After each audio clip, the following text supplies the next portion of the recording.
Do you ever look back at the time when you got your first NES console and think to yourself, man, those were the days of great games, and did they make them good? Hey, it's Mazza from Mint Gaming here, and welcome to our top 5 NES games list that we remember from our childhood. Gaming is great and all today, but there was something special about games back then. Something pure, something fresh. Sit back, relax, and let me take you on a journey where we discuss our top 5 NES games that we remember the most.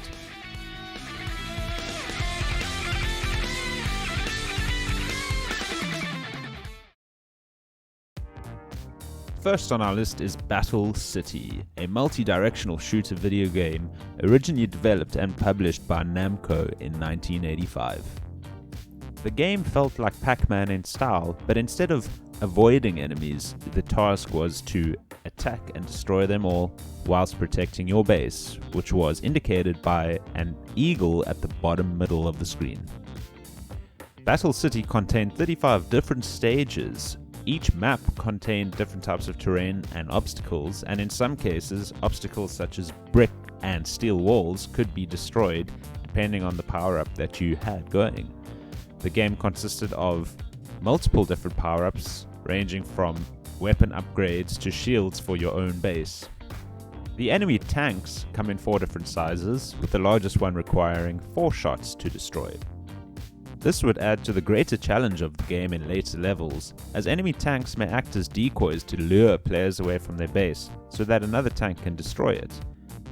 The pathing routes of the AI were quite advanced for the time, and as a result could leave the player feeling quite overwhelmed. But not to worry, the game also featured 2-player co-op, and as a result, some of my best memories of playing this game was actually with my friends and family. Battle City remains one of my close favorites, and I hope that it comes to the Nintendo Switch very soon.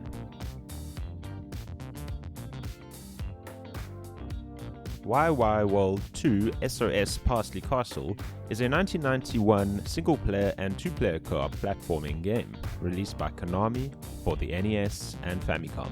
The plot of the story is quite simple in style and in many ways is like Super Mario Bros. A great wizard by the name of Warumon has swiftly conquered the land of YY World. You play as a super robot named Rickle, and the objective is to progress through the many levels of the game until you defeat Warumon finally at the end, and ultimately save Princess Herb. The game consisted of a power-up system, and only by collecting power-ups could you transform into the various Konami characters that are available to you. These characters would include Bill from Contra, Simon from Castlevania, Twin B from the Twin B series, Vic Viper from Gradius, and Gumon from the Gunbear Gumon series. The level design in this game was quite interesting, as they consisted mostly of spoofs of various different levels from Konami games, such as the opening level of Contra. Each of these levels also contained an arrangement or remix of the original theme soundtrack from those games, making the level design quite unique and quite interesting. Although the game was originally only developed for Japan, it did make its way into the Western world. As a result, it is one that I strongly recommend you check out if you have not done so already. Originally published in 1984 by Data East, Bwings is a vertical scrolling shooter game that first made its appearance in the arcades. The game was later ported in 1986 to the NES. Although there is no overarching story or plot, the game consists of 30 levels where the player controls a robotic aircraft called the FX-1. Players can then maneuver the aircraft to collect certain weapon power-ups called wings. A couple of wings would include cannon, wide, multi-van, side, anti, ground, fire, and hammer, just to name a few. Each wing was unique and allowed players to approach challenges in a variety of ways. The game makes use of unique boss fights at the end of every level, and only by defeating them can you progress to the next. Bwings is certainly one of those games that not a lot of people remember, but for me what made it great was the fast action, the killer soundtrack, and ultimately the visuals for its time.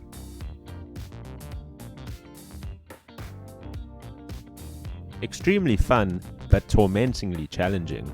Darkwing Duck is a platformer video game based on the Disney television series. The game was developed by Capcom for the NES in 1992 and was later ported to the Game Boy in 1993. A dark crime wave has hit St. Canard, and as a result, the services of the caped crime fighter are required. 6 of Darkwing's greatest foes are hired by the main boss, Steelbeak.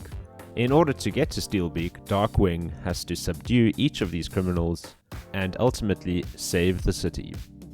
The game at its core is a basic platformer, but it does make use of elements from Capcom's video game series, Mega Man.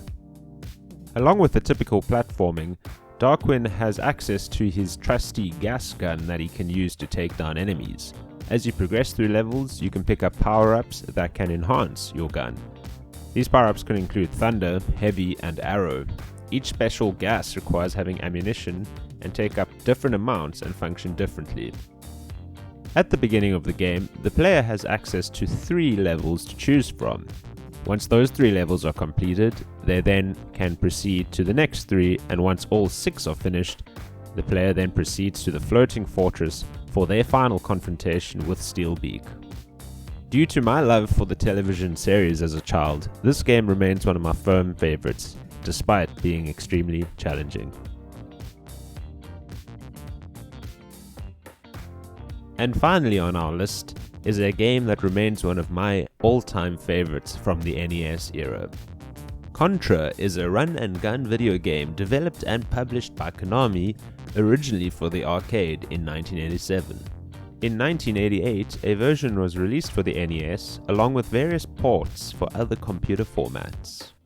The overall plot of the game involves the evil Red Falcon organization that have set up base on a fictional island near New Zealand in a plot to wipe out humanity. 2 Rambo-style commandos, Bill Reiser and Lance Bean of the Earth Marine Corps, are sent to the island ultimately to destroy the evil Red Falcon organization and to uncover the alien entity that is controlling them.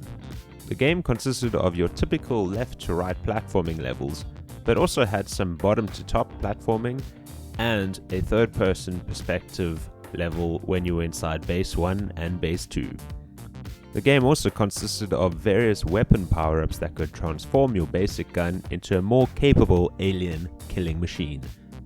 Such weapon power-ups could be Spread, Laser, and Fire. The fast action, interesting level designs, and energetic musical compositions is why this game will remain one of my firm favorites for the foreseeable future. We here at Meant to Be Gaming would love to hear from you.